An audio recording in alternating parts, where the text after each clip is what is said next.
Okay, let's start class 10th maths 822 IA।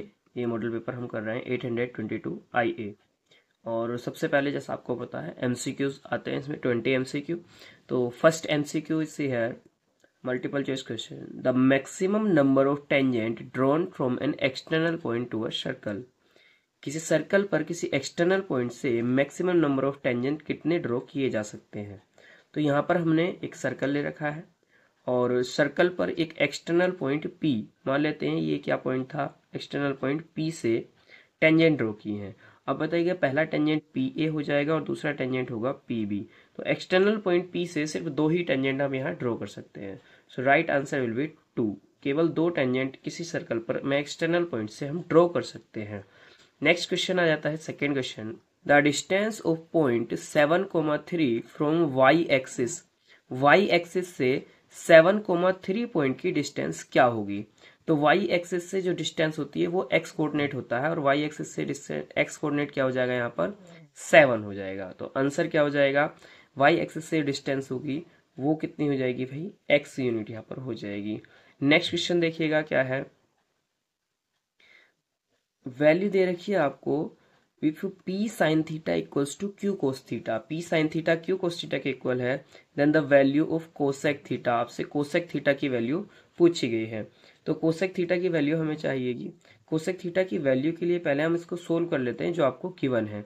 हमें given है P sine theta equals to Q cos theta. अब हम transpose करेंगे तो sine theta upon cos theta, cos theta transpose करके इधर denominator में आ जाएगा, डिवाइड में आ जाएगा, इक्वल्स टू क्या बचेगा, क्यू अपॉन पी बचेगा। अच्छा, sign theta upon cos theta, आप बताइएगा sign theta upon cos theta बनता है टेन थीटा। क्या बनेगा, ये टेन थीटा बनेगा।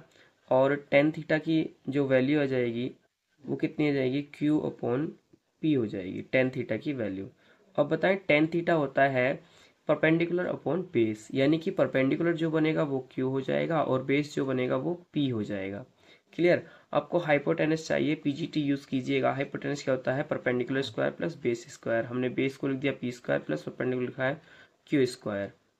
क्लियर। तो जो हाइपोटेनस हो जाएगा वो हो जाएगा root over P square plus Q square. आपसे वैल्यू पूछी है कोसेक थीटा की। आपसे क्या वैल्यू पूछी है, कोसेक थीटा। तो हम कोसेक थीटा लिख रहे हैं, कोसेक थीटा। कोसेक थीटा की जो वैल्यू आएगी वो साइन का रेसिप्रोकल होता है कोसेक। साइन क्या होता है, परपेंडिकुलर अपॉन हाइपोटेनस। तो कोसेक क्या हो जाएगा, हाइपोटेनस अपॉन परपेंडिकुलर। कोसेक क्या हो जाएगा, हाइपोटेनस अपॉन परपेंडिकुलर।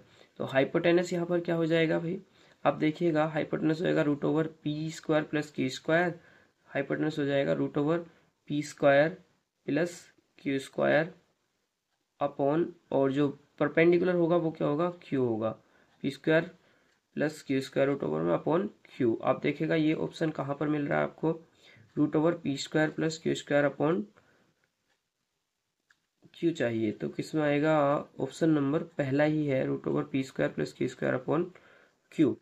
अब देखो क्या है, अगर इतना बड़ा सॉल्यूशन नहीं करना है क्योंकि बोर्ड एग्जाम में आपके पास टाइम थोड़ा कम रहता है, तो आप क्या कर सकते हो, यहाँ पर शॉर्ट ट्रिक इस तरीके से यूज कर सकते हो। देखो आपको पता है कि टेन थीटा जो होता है वो क्या होगा, टेन थीटा होगा perpendicular upon base, perpendicular upon base. तो आप देख पा रहे हो परपेंडिकुलर की वैल्यू क्या है, क्यू है, और बेस की वैल्यू क्या है, पी है। और कोसेक थीटा जो होता है वो होता है हाइपोटेनस अपॉन परपेंडिकुलर। क्या होगा, हाइपोटेनस अपॉन परपेंडिकुलर। तो आप देखिएगा एक जो हाइपोटेनस होगा और जो परपेंडिकुलर होगा, हर परपेंडिकुलर दोनों में आएगा। यहाँ पर परपेंडिकुलर किस में आएगा, दोनों में आएगा, कोसेक में भी और टेन में भी। तो परपेंडिकुलर जो कोस टेन में दे रखा है न्यूमरेटर में क्यू, तो वो कोसेक में डिनोमिनेटर में आ जाएगा। ठीक है, डिनोमिनेटर में क्यू किस में दे रखा है, सिर्फ एक ही ऑप्शन था जिसमें डिनोमिनेटर में क्यू दिया हुआ था, ऑप्शन नंबर ए।